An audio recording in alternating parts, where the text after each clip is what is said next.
I have a question, sorry. The slide is not showing me something. So, can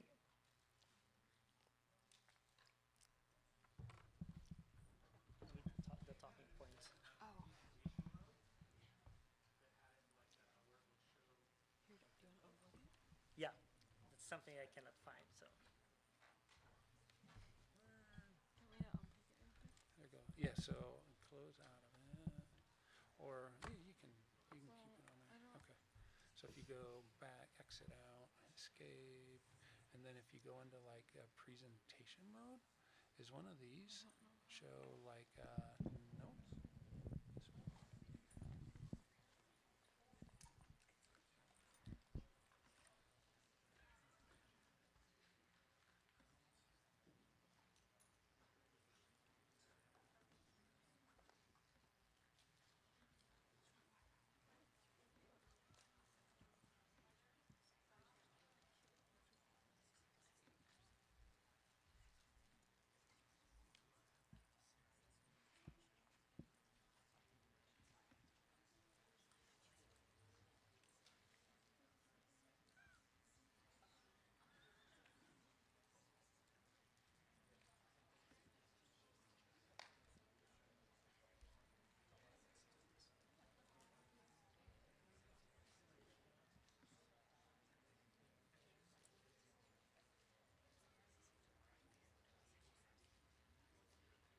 your presentation to give like speaker notes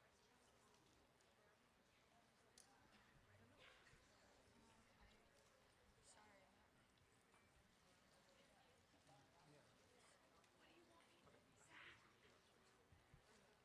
Sorry, I'm not. Yeah.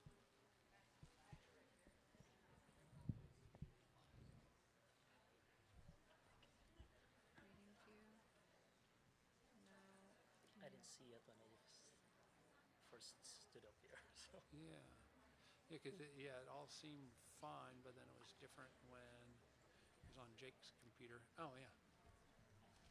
So we're trying to get it go where it had speaker notes on there, but then it was showing.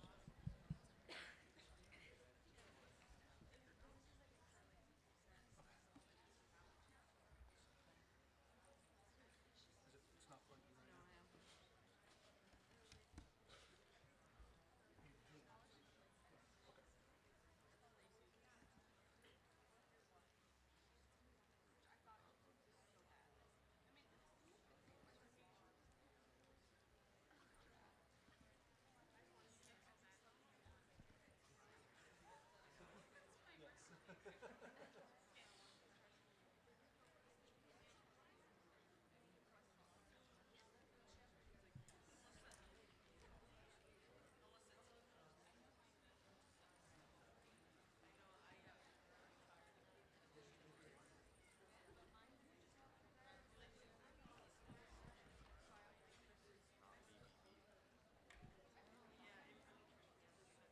Yeah. Yeah, and then I think on the next one, yeah. So we got next one.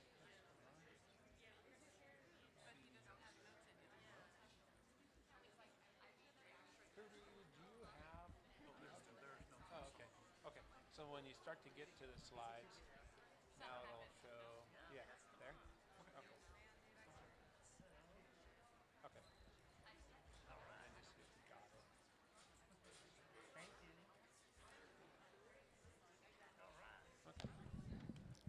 All right, looks like we were able to fix it, and I appreciate those people that are really good in technology. All right. Okay, so talk to you about the objectives, and now the purpose of the study, as just like what I said, is an antibody testing. So the purpose, kind of like a hypothetical question, and just to let you know, this is kind of like my own study that I created. I've done this, several times, and I found this very, very interesting. So that's why I kind of like decided to do this. And this one is not supported by any funding or any of those kind of things, okay? All right, so the hypothetical question that I had is if there is really a correlation between vaccination status and COVID 19 antibody levels. So, just to give you a little bit of a background about COVID 19, and I'm pretty sure everyone knows what COVID 19 is, okay? So, it is caused by coronavirus named SARS-CoV-2, and the zoonotic source remains unknown still, and people are still trying to identify how this virus really developed. So, the first human case was reported from Wuhan, China, and that was in December of 2019.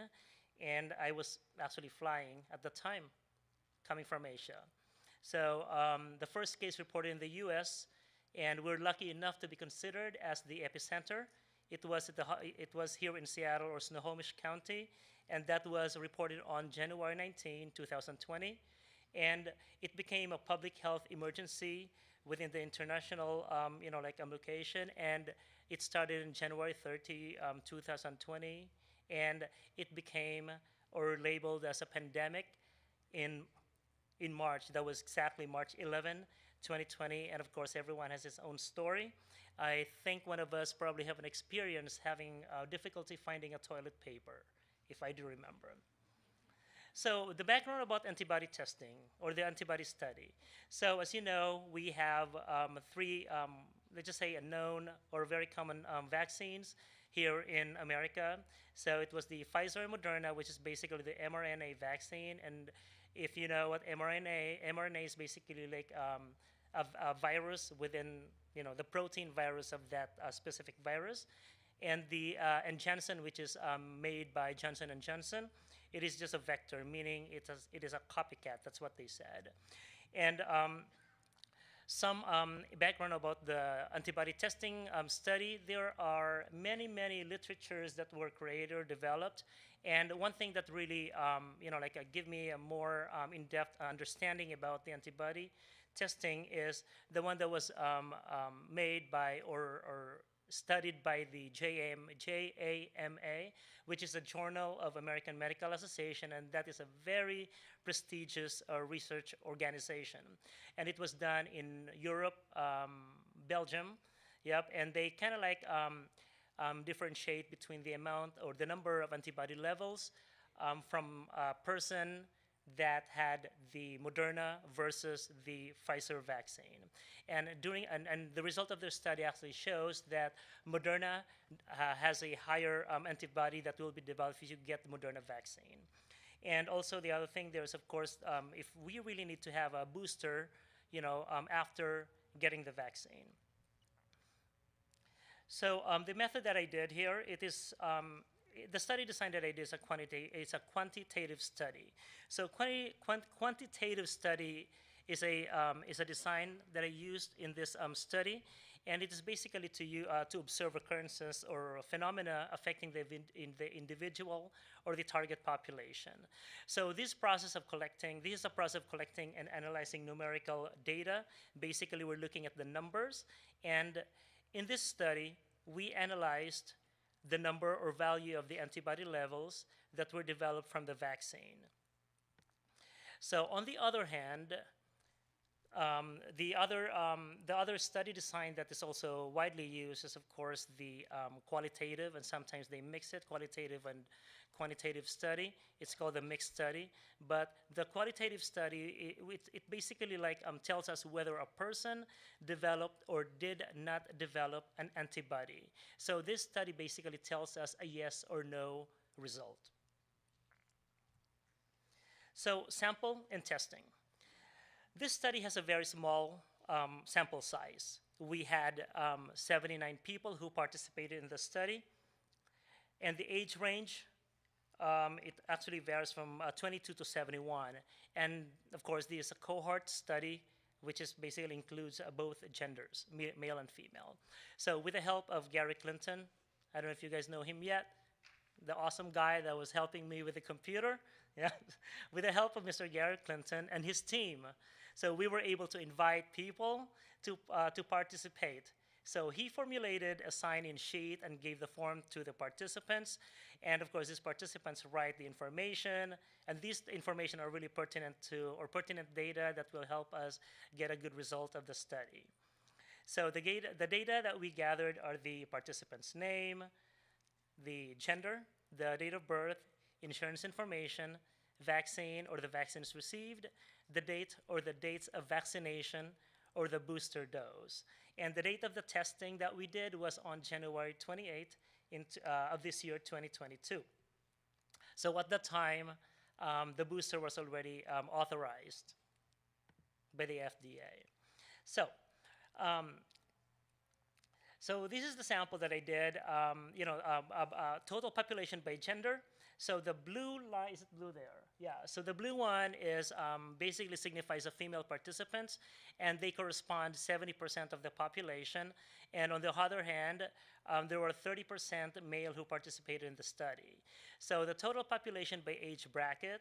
So I would say that out of the 79, we have 26 people that are in the 42 to 51 age range and 24 to 52, 61 age range. And the reason I'm talking about the 26 and 24 because these are the population that really gives me more interest when I was like reviewing the data. And I'll tell you why later. So I would like to show a 34-second video in a TikTok format. And the reason why I use a TikTok because we're all in the same age. We are all in this genre right now where TikTok is kind of like one of our media to educate people. Let's just say educate because sometimes we have to use it in a good way. So this video will show you the process of obtaining the blood sample to measure the COVID antibody. By the way, the other term for antibody is titer. Okay, so I'm going to play this one now. Yeah, it's true. Before I knew it, I was holding on the doors, holding your hand, getting off of work just as fast as I can, calling you up, asking what you're doing, girl. Before I knew it, I was spending my time, spending my paycheck all around you, girl. I gotta say this whole love thing, thought I'd never do it, but that's before I knew it. That's before I knew it. Yeah, so it's just one way of doing my marketing to kind of like market my clinic as well. You don't need to go there. You guys are all too far from Lakewood. All right, so, oops, there we go. So now the process of obtaining the results. So as you see in the video, so there was a lady that was wearing white gown, and of course she is our phlebotomist. So she was drawing blood. I helped too. Okay, I know how to draw blood. It's part of my life. So to draw blood, we looked at the serum. Okay, so and the serum is basically we call it the blood plasma. That is the white color of the blood, and it's composed of a lot of protein. And the reason why we have to use the protein or that serum because the protein that's basically where the infection or the virus is attaching, and that's where the antibody attaches as well. So I partnered with BioReference Lab. It is BioReference. It's an incorrect spelling. Sometimes I have to do some weird stuff there to get your attention, of course. I know people are like, oh, that's a wrong spelling, and I agree. So yeah, I partnered with with BioReference Laboratory, and they are located in New Jersey. So what I did is I have to gather everything in there and ship it to New Jersey. So BioReference told me that they usually have like a 3 to 5 days turnaround upon receipt of the specimen, and from there they're going to run it, and it takes them like 3 days to run, and on the 5th day we receive the result. We receive the result of the antibody levels, and just like what I said, this is a quantitative test, so we are looking at the number. So they gave us a number of each participant that got the antibody test. So and they sent it to us in an Excel format. So it's going to be easy for us to kind of like create a graph. So the result of the distribution. So my clinic has an electronic medical record, of course, because it is required, let's just say that. And I use Practice Fusion.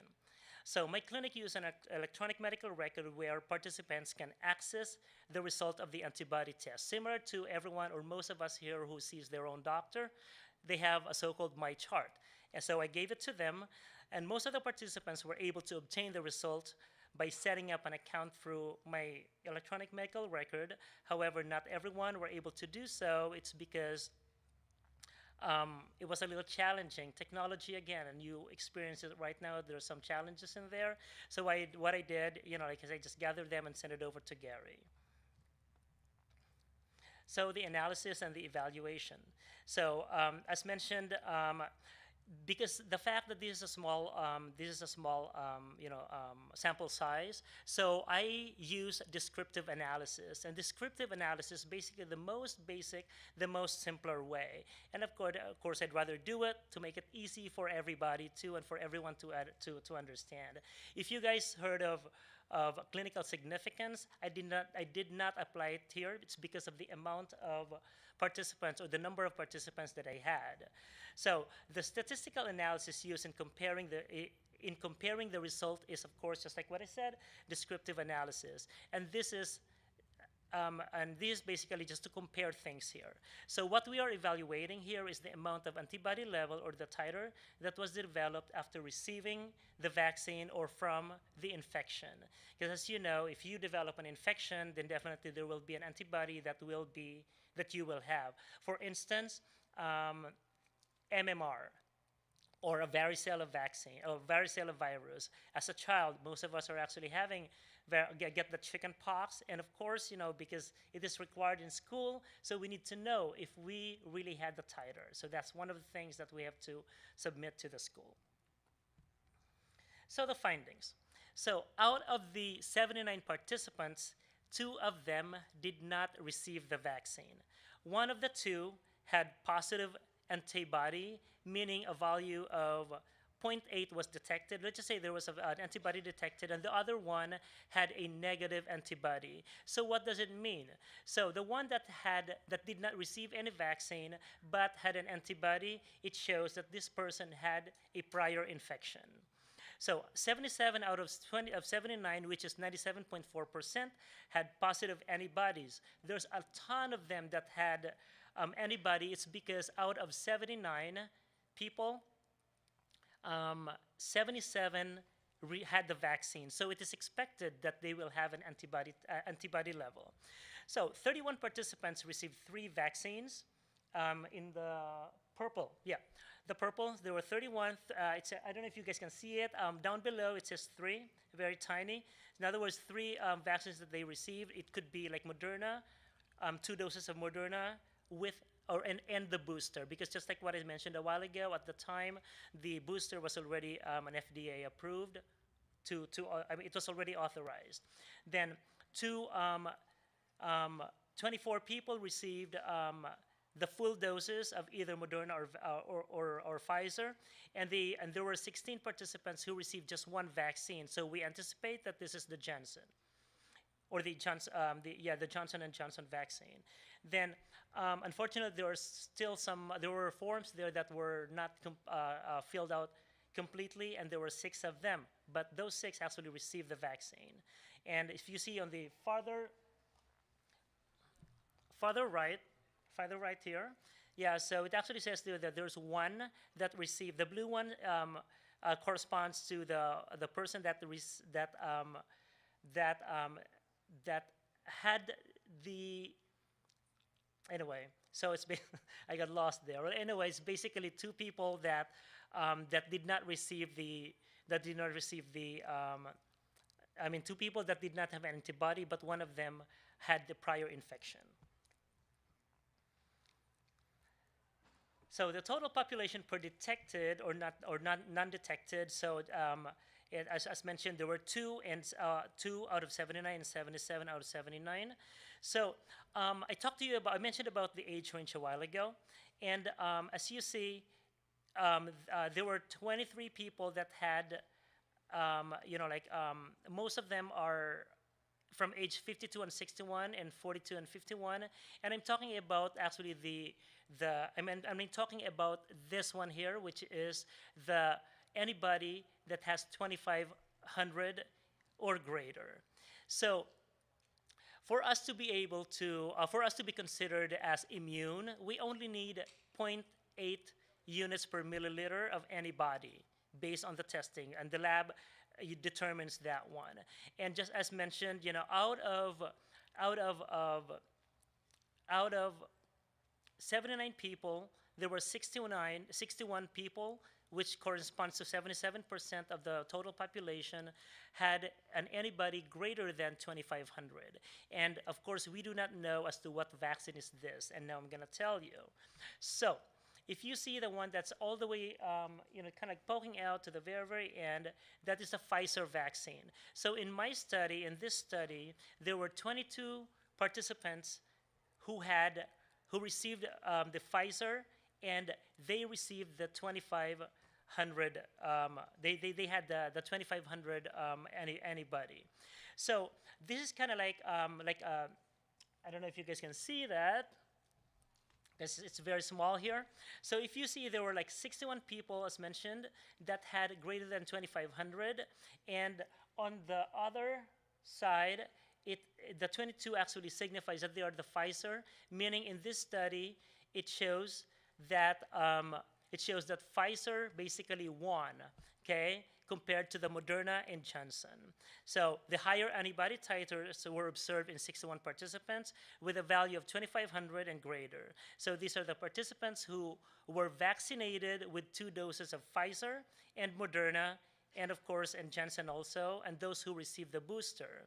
So based on our demographic, these participants who developed a very high titer were between age 42 and 61. So to conclude, the result of this study shows that participants who developed a titer greater than 2,500 are those who recently had the vaccine and the booster. So, going back to the hypothetical question, so is there really a correlation between the type of COVID vaccine and the antibody level? The short answer for this is 3 yeses. So yes, yes, and yes. So anyone who received the vaccine, and depending on the type of vaccine, that individual or that person, depending on the type of vaccine, so that person will certainly develop an antibody. So regardless of what type of vaccine you receive, you will receive an antibody titer. So however, time matters, as you know about this one, and this is the reason why the FDA is recommending get a booster because the longer we had the vaccine, it fades. So in this study, the study shows that the antibody level fades off over time, and as mentioned, this is the reason why booster shots were highly recommended. So antibody testing will give us an idea the amount of protection we have against COVID-19 infection, but this will not tell us that we are 100% protected from any type of or any form of COVID strain. So as you know, the infection continues to mutate, and even until now, and the most recent mutation that we have is basically the Omicron B+, and it's still affecting most people, and that's why we have to maintain like a good protection. So how can we apply this study to our daily life or daily function? Well, there is no clear recommendation that antibody testing is really needed. However, there are many people who still wants to know the value of the vaccine they receive, and this is through antibody testing. So an example here is, there are a lot of people, especially those times that people that are employed and they will get fired if they are not vaccinated. Most of them actually wanted to get their antibody test to kind of like have a proof that they have certain protection against the infection. So I have asked people with a significantly high titer, and their response is they said that they have the superpower against COVID-19 infection, and this actually gives them the like the energy or the capability to kind of like go out in the public again, because in their belief, or even me, I was one of them. I said, I have a high antibody level, and I think I am highly protected. But it doesn't stop there. Of course, we have to maintain safety. So what are the limitations of this study? So in every study, there's always a limitation, meaning these are the barriers. What are those variables that really affect the study? Number one, it's because I have a very small sample size, and this is the reason why I just have to use a very basic descriptive analysis, and it is a very basic statistical analysis, which is basically the descriptive analysis. So the other um, limitation here is variability. In the study, almost everyone is vaccinated. I wish we had like half of it, or half of them actually stated that they are infected, with the virus, like let's say 6 weeks ago, but it didn't happen. So of course we just have to gather what is available, and that is one thing that will really tell us, like about the result. So the other thing here too is the forms were not filled out completely. Okay, so having the form that is not filled out completely, of course, this is going to skew the result, and actually all the limitations here will definitely skew the result. So conclusion. So I would say that this is still a good study, although it is not the best study. Okay, and because as you know, there were 22 participants that had the Pfizer, that really gave us like a high antibody. By the way, a high antibody doesn't mean that it is good, or it doesn't mean that it is perfect, because having an antibody doesn't mean that you are highly protected. So, and I'm going to emphasize this again, we have to maintain safety, and I'm glad that I'm seeing few people here that are wearing a mask, which is great. Awesome. Congratulations on you guys. I saw 2, 3. Good. All right. So, and participants also who received the vaccine developed protection against COVID-19 infection, which is great. But as mentioned, it's not really a clear protection. So this lady, she was the first person in UK who received the vaccine. So I really applaud this woman. I don't remember how old she was, but she was kind of like in that elderly age, and she was not afraid to receive the vaccine. So I would like to show you one last video, because one of the things that I have been doing is, of course, encourage everybody to get the vaccine. And I even went to someone's home, adult family homes, to deliver the vaccine. And I did it myself, so I'm happy to present this to you as well. Hey everyone, this is Cubridge Medical Clinic, and I'm here in this adult family home, and I have a resident here. Her name is Velma, and I just gave her a COVID booster shot. And Velma, tell me, how old are you? I am 102. She's 102, very young. And why do you want to get the vaccine? I want to be very safe. That is very good, and I'm glad that you are getting the vaccine, or you got the vaccine, and things will just be fine, right? I hope so. Yes, you will be. All right. Yeah, so when I was like talking to her, I was really, really impressed. Especially that I found that she is 102. There are people that are way younger than her that does not want to get a vaccine. Okay, so that's why I asked her permission, and of course this video is HIPAA compliant. She signed, okay, that she will be on TikTok. Okay, so yeah, so congratulations, Miss Velma, and she's still living. Okay, and she is really amazing. She's a wonderful lady. And by the way, she was also a pharmacist, so that's why she understands the benefit of the vaccine. So these are the resources that I did, and questions.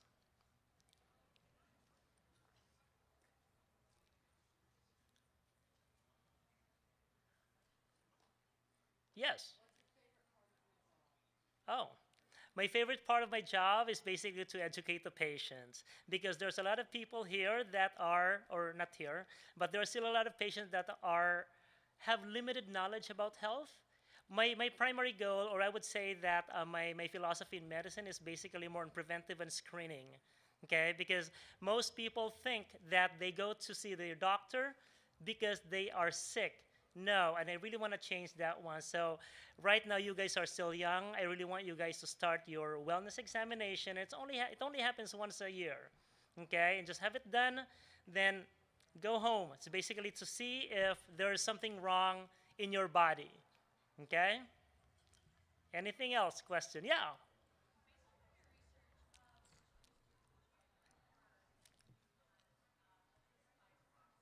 Okay, so I have to refer this. Okay, so I don't know if you guys heard. So her question is basically which booster do I prefer? So what I prefer is basically what the recommendation is. So any booster, any vaccine can be given. But if I am going to be biased, I would choose Moderna or Pfizer. So that's basically the booster shot that I'm going to give. And in my clinic, I have Pfizer and Moderna. So go ahead.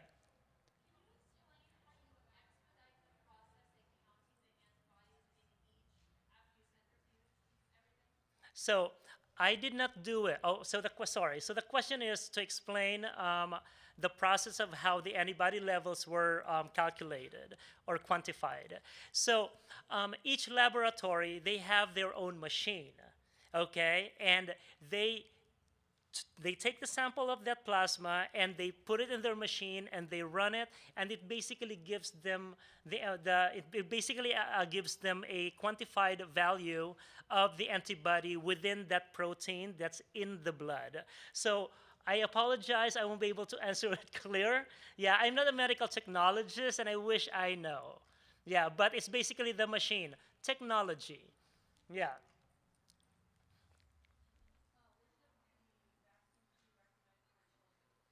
Well, at this time, it's basically just the Pfizer that's available for the kids.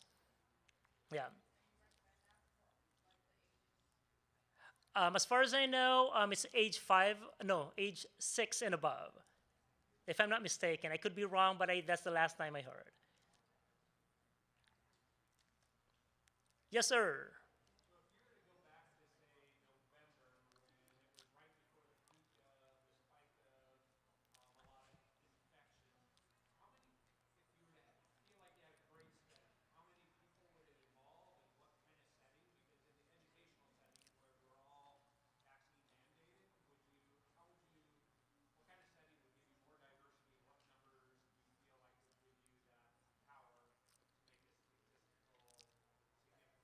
I would say 1,000 and above. That's going to be a lot, though, right? So, with regards to the setting, it really won't matter. Anybody that would like to participate in the study, I'm willing to take them. Yeah. So, because the more variable that I have, it actually will give us a clearer answer. Because, as you know, whenever there's a research study that's being done, the goal of that one is to kind of like deliver it to the to the entire population.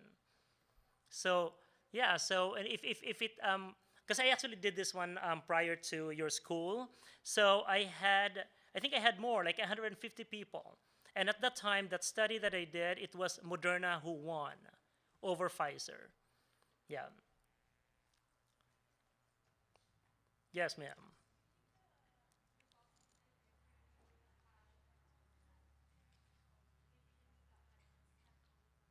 Totally. So the question there is, like if the result will be different, if there were patients, the participants there that just had recent infection. Is that what you said?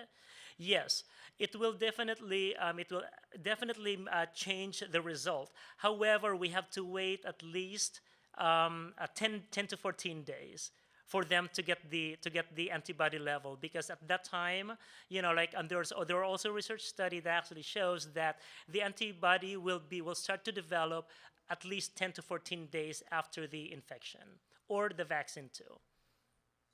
And this is the reason why they don't want you to get tested right away after you get tested positive for COVID, the nose thing. Yes.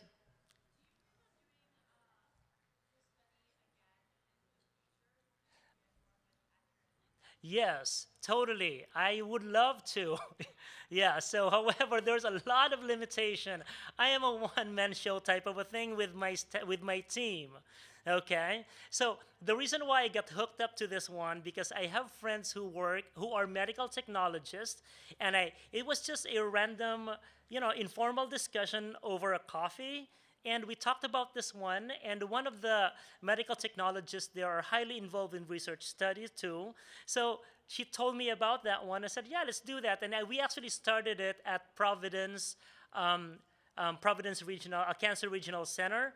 to the point that they actually, expanded this out to the family members. So now I have a little bit of some, let's just say more population, more sample that I was able to get because there are many people and many culture, many type walks of life. Let's just say that. Yeah. Yes, ma'am.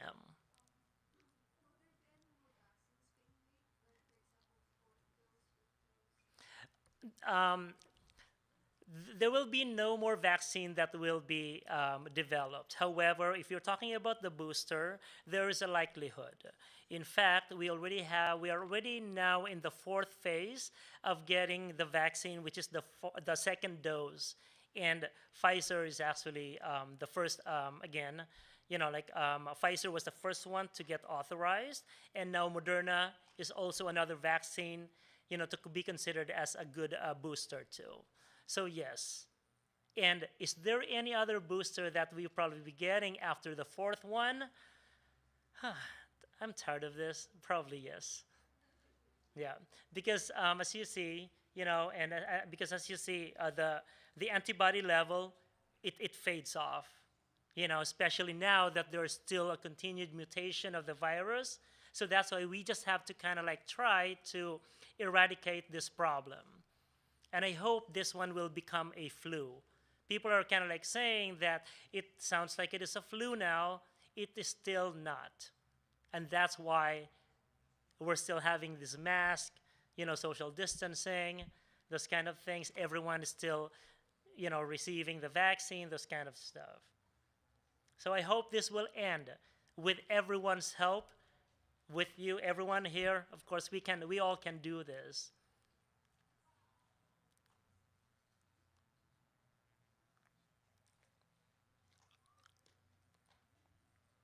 Go ahead.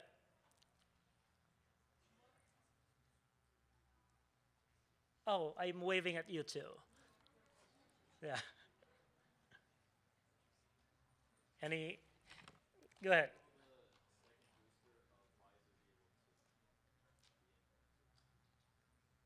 Say it again. Be administered? Okay. It is already authorized. So the question there, when, correct, right? When will the second shot, a booster shot of Pfizer be implemented? It is already available. Yeah, it's already available only for 50 years old and above. Okay, so not for you, man. You look like you're yeah, so not for you, okay?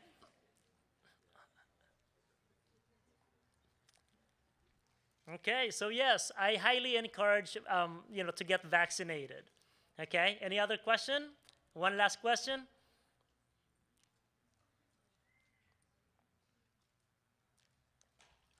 All right, thank you. Thank you very much. Yeah. I'll just pull this out. Oh, okay. All right. Thank you. Thank you so much. Yeah. Thank you. Thank you, guys. All right, let's give it up one more time for Dr. Barantes. Woo!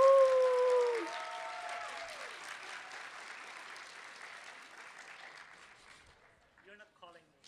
I'll just grab my Oh. computer. Okay, so are we just waiting for them to come back? Okay. One moment. Oh. Okay. So we have a short little break. We have anatomage in about 30 minutes, 20 minutes. Sorry.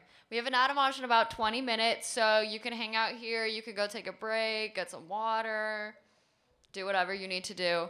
But anatomage back here, 20 minutes. Thank you.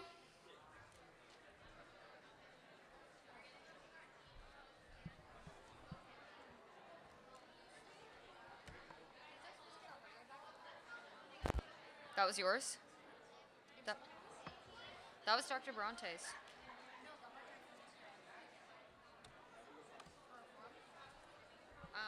I do not see any hard drive.